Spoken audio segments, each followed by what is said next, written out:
أحمد عرابي وقف وقال جملته الشهيرة: لقد خلقنا الله أحرارا ولن نورث بعد اليوم. لكن اتغدر بيه واتحكم عليه بالنفي، وسقطت مصر تحت سيطرة الإنجليز. ومن ساعتها بقى الحكم في مصر شكلي، الخديوي مجرد واجهة، لكن القرار الحقيقي كان في إيد المعتمد البريطاني. الاحتلال مش بس كان عسكري، ده كان اقتصادي كمان.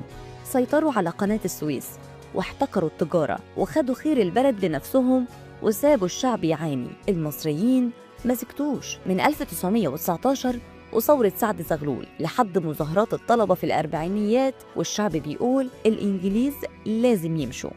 وجه اليوم اللي قلب الموازين، 23 يوليو سنة 1952 قامت الثورة بقيادة الضباط الأحرار جمال عبد الناصر، محمد نجيب، وأنور السادات. بعد الثورة عبد الناصر بدأ يضغط وبدأت مفاوضات مع بريطانيا